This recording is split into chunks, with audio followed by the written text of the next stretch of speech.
Following the attacks on the French rail network on the opening day of the Olympics, police say that activists have now sabotaged fibre optic networks in parts of the country.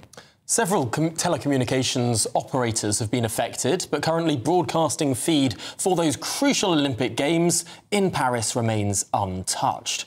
But what on earth is actually going on here? Now, the second so-called presumptive attack in just 3 days.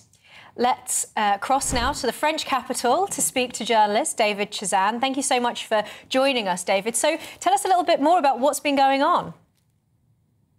Well, during the night, between 1 and 3 a.m. local time, a number of cables and pieces of electronic equipment were sabotaged in different sites across the country. As you were saying, this happened in 6 different areas, not in Paris itself, but there was one site near Paris, others in the north of the country, the east and the south. And so the police believed that these were coordinated acts of sabotage, and they suspect that far-left activists were behind them, presumably, although this is somewhat speculative, because of their opposition to holding the Paris Olympics now in their 3rd day, because they see that as a manifestation of the evils of capitalism.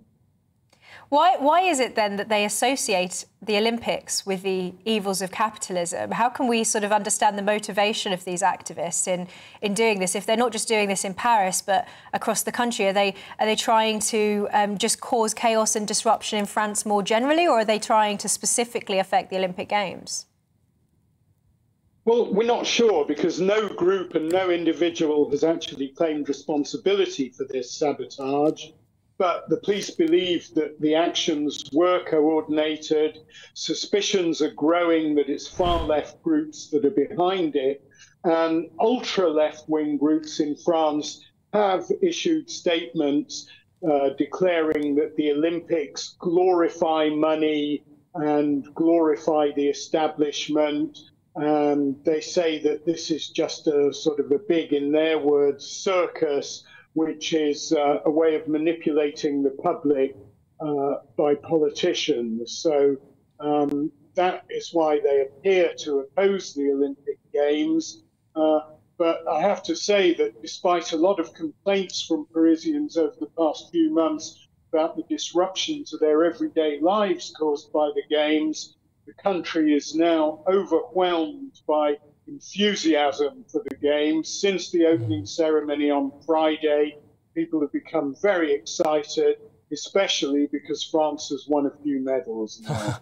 That always sort of, I suppose, glosses over anything else that could have happened, and even a slightly underwhelming opening ceremony. But David, I've got to ask you, this is, of course, the second attack in 3 days, presumably from similar groups. We can't confirm that. There's been one arrest of a far-left agitator so far, we understand.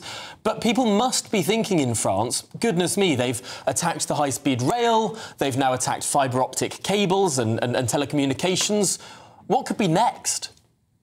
Yeah, well, I think you're right. People are thinking that, wondering that. I have to say, though, that the damage caused by cutting the fibre-optic cables during the night is relatively small. Very few people have had their internet or mobile services cut completely, but data rates have been slowed in some places quite considerably because, according to the operators, the data has had to be rerouted over longer distances. Now, as for the arrest of the far-left activist, as the police have described him, this is somebody who tried to run away when police spotted him near a railway site in the north of France. And he was found to be carrying tools, which the police say could have gained access to railway infrastructure, and also aerosols, paint sprays. So we can't rule out that this wasn't somebody intending to sabotage the train network, but just to spray graffiti on it, which of course is very common up and down the lines.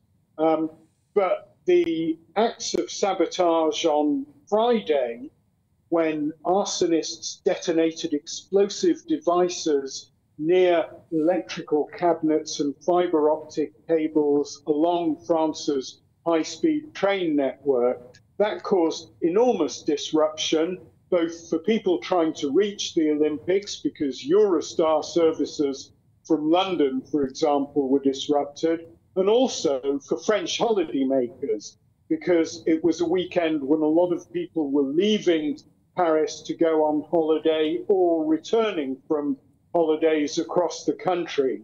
And so the SNCF, the national rail operator, estimates the damage in the millions of pounds.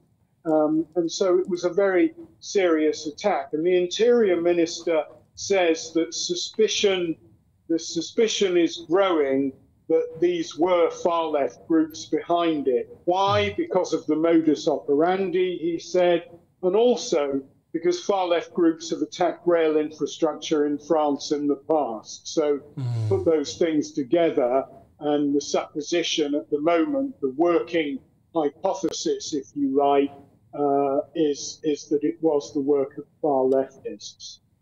David, people outside of France will obviously be very familiar with the problem of Islamist extremism in France. But how much of a problem is far-left extremism, particularly far-left extremism that is willing to cross the boundary of the law and, as you say, detonating explosive devices and interfering with critical infrastructure? Is this a highly organised movement? Is it related to eco-terrorism in any way? Or is this a new phenomenon in France? Well, please know it's a phenomenon that's been around for a number of years. Yes, it probably is related to eco-terrorism, according to the police. But these are fringe groups. It's really unclear how organised they are or how many people are involved. But anti-capitalist groups often come in on the fringes of legitimate protests in France. They did it during the Yellow Vest protests a few years ago. They did it again during mass demonstrations against President Macron's pension reforms. And they come in deliberately to start trouble, and they come in quick to fight the police. And in many cases, they have started fights with the police. They've started the violence themselves, and the police then respond with tear gas and charge them. And so the whole of the protests tends to be overshadowed by their violence. But it's thought that there are no more than a few thousand, if that, across the country. Goodness me, but a few thousand can cause some pretty horrific disruption. David Chazan, that's all we've got time for, but thank you so much for explaining that concerning situation across the channel.